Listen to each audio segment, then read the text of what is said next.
ಉಪ್ಪಿನಕಾಯಿಯ ಅಜ್ಜಿ ಕಥೆಯೋ, ಅಜ್ಜಿಯ ಉಪ್ಪಿನಕಾಯಿಯೋ? ಏನಿದು ಅಜ್ಜಿಯ ಉಪ್ಪಿನಕಾಯಿಯ ಕತೆ? ನಮಸ್ಕಾರ ವೀಕ್ಷಕರೇ, ನೀವು ನೋಡ್ತಾ ಇದ್ದೀರಾ ಚಿಂತನ ವಾಹಿನಿ. ನೀವು ನಮ್ಮ ಚಾನಲ್ಗೆ ಸಬ್ಸ್ಕ್ರೈಬ್ ಮಾಡಲಿಲ್ಲ ಅಂತಂದ್ರೆ ಇಲ್ಲೇ ಕೆಳಗಡೆ ಕಾಣ್ತಿರುವಂತಹ ಸಬ್ಸ್ಕ್ರೈಬ್ ಬಟನ್ ಮೇಲೆ ಕ್ಲಿಕ್ ಮಾಡಿ ನಾವು ಮಾಡುವಂತಹ ಎಲ್ಲ ವಿಡಿಯೋದ ಎಲ್ಲ ಅಪ್ಡೇಟ್ಸ್ಗಳನ್ನು ಬೇಗ ಪಡೆಯಿರಿ ಅಂತ ಹೇಳ್ತಾ ಇವತ್ತಿನ ಈ ಒಂದು ವಿಡಿಯೋನ ಶುರು ಮಾಡ್ತಾ ಇದ್ದೇನೆ.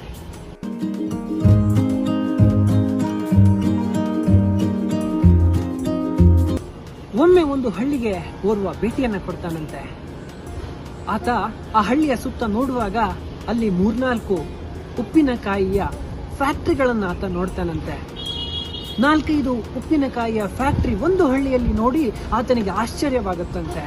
ಇದನ್ನ ನೋಡಿದಂತಹ ಅವನು ಅಲ್ಲೇ ಹಳ್ಳಿಯವನ ಹತ್ರ ಹೋಗಿ, ಏನಿದು 4-5 ಫ್ಯಾಕ್ಟರಿಗಳು ಇಲ್ಲಿದೆಯಲ್ಲ, ಏನಿದರ ಕತೆ ಅಂತ ಹೇಳಿ ಆ ಹಳ್ಳಿಯವನ ಹತ್ರ ಕೇಳಿದವಾಗ ಆ ಹಳ್ಳಿಯವನು ಹೇಳ್ತಾನಂತೆ, ಈ ಕಂಪನಿಗಳ ಹಿಂದೆ, ಈ ಫ್ಯಾಕ್ಟರಿಗಳ ಹಿಂದೆ ಒಂದು ದೊಡ್ಡ ಕತೆ ಇದೆ, ಒಂದು ಅಜ್ಜಿಯ ಕತೆ ಇದೆ, ಕೇಳಿ ಅಂತ ಹೇಳಿ ಆ ಅಜ್ಜಿಯ ಕಥೆಯನ್ನ ಹೇಳೋದಕ್ಕೆ ಶುರು ಮಾಡ್ತಾನಂತೆ.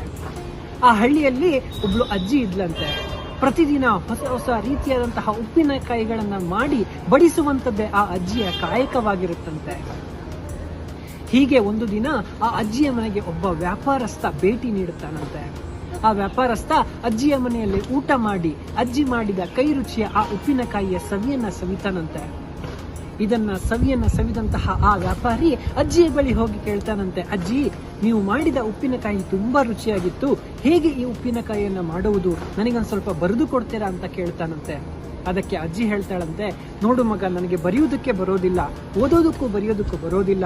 ನಾನು ಉಪ್ಪಿನಕಾಯಿ ಮಾಡುವುದು ಹೇಗೆ ಅಂತ ಹೇಳಿ ನಿನಗೆ ಹೇಳ್ತೇನೆ, ಅದನ್ನ ನಾನು ಹೇಳಿದ ಹಾಗೆ ನೀನು ಹೋಗಿ ಮಾಡು, ಅದೇ ರುಚಿ ಬರುತ್ತೆ ಅಂತ ಹೇಳಿ ಅಜ್ಜಿ ಆ ವ್ಯಾಪಾರಸ್ಥನಿಗೆ ಉಪ್ಪಿನಕಾಯಿ ಹೇಗೆ ಮಾಡುವುದು ಅಂತ ಹೇಳಿ ವಿವರಣೆಯನ್ನ ನೀಡ್ತಾಳಂತೆ. ಅಲ್ಲಿ ಆ ವ್ಯಾಪಾರಿ ಆ ಅಜ್ಜಿಗೆ 100 ರೂಪಾಯಿಯನ್ನ ಕೊಟ್ಟು ನಮಸ್ಕಾರ ಮಾಡಿ ಅಲ್ಲಿಂದ ಆ ವ್ಯಾಪಾರಿ ಹೋಗ್ತಾನಂತೆ. ನಂತರ ಆ ವ್ಯಾಪಾರಿ ಆ ಅಜ್ಜಿ ಹೇಳಿದಂತೆ ರೀತಿಯಲ್ಲೇ ಆ ಉಪ್ಪಿನಕಾಯಿಯನ್ನ ಮಾಡೋದಕ್ಕೆ ಪ್ರಯತ್ನ ಮಾಡ್ತಾನಂತೆ.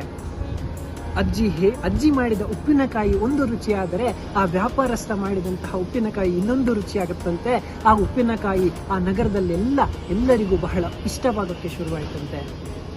ಸಾವಿರಾರು ಉಪ್ಪಿನಕಾಯಿಯ ಬಾಟಲಿಗಳು ಮಾರಾಟವಾಗತೊಡಗಿತ್ತಂತೆ.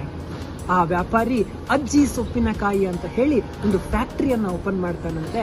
ಆ ಫ್ಯಾಕ್ಟರಿ ಒಂದು ದೊಡ್ಡ ಮಟ್ಟಕ್ಕೆ ಬೆಳೆಯುತ್ತಂತೆ. ಈ ವಿಷಯ ಅಜ್ಜಿಗೆ ಹೋಗಿ ತಿಳಿಯುತ್ತಂತೆ. ಆ ಅಜ್ಜಿ ಮನೆಯವ್ರನ್ನೆಲ್ಲ ಕೂರಿಸಿಕೊಂಡು ಹೇಳ್ತಾಳಂತೆ, ನೋಡಿ, ನಾನು ಇಷ್ಟು ದಿನ ನಿಮಗೂ ಸಹಿತ ಉಪ್ಪಿನಕಾಯಿಯನ್ನ ಮಾಡಿಕೊಡ್ತಾ ಇದ್ದೆ. ನೀವು ಆ ಉಪ್ಪಿನಕಾಯಿಯನ್ನ ತಿಂದು ದಪ್ಪ ಆದ್ರೆ ಬಿಟ್ರೆ ನೀವು ಯಾವ ಕೆಲಸವನ್ನು ನೀವು ಮಾಡಲಿಲ್ಲ.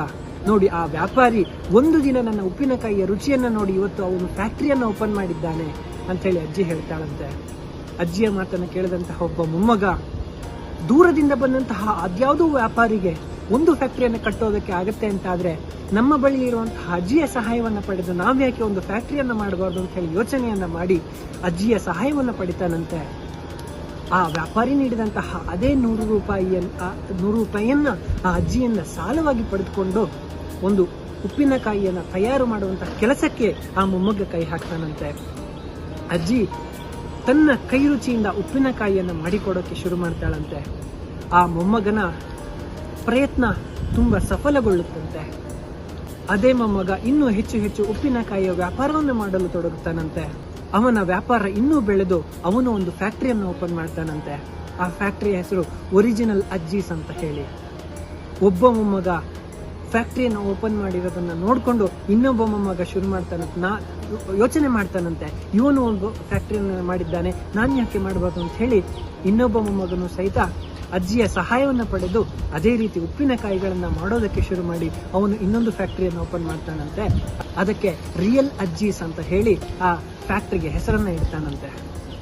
ಈ ಕಥೆಯನ್ನ ತಿಳಿದುಕೊಳ್ಳುವಂತಹ ಅಂಶ ಏನು ಸ್ನೇಹಿತರೆ? ತೊಂದರೆಗಳು, ಕಷ್ಟ ಕಾರ್ಪಣ್ಯಗಳು ಪ್ರತಿಯೊಬ್ಬರಿಗೂ ಇರುತ್ತೆ. ಈ ರೀತಿ ಎದುರಾಗುವ ಪ್ರತಿಯೊಂದು ಸಮಸ್ಯೆಗಳಿರ್ಬೋದು, ಯಾವುದೇ ಕಷ್ಟ ಕಾರ್ಪಣ್ಯಗಳಿರ್ಬೋದು, ಇಂತಹ ಕಷ್ಟಗಳಿಗೆ ನಮ್ಮ ಸುತ್ತಮುತ್ತಲೇ ಇರುವಂತಹ ಪರಿಹಾರವನ್ನ ನಾವು ಕೂಲಂಕುಷವಾಗಿ ಯೋಚಿಸಿ ನಾವು ಯಾಕೆ ಪರಿಹಾರವನ್ನು ಕಂಡುಕೊಳ್ಳಬಾರದು? ಏನಂತೀರಿ?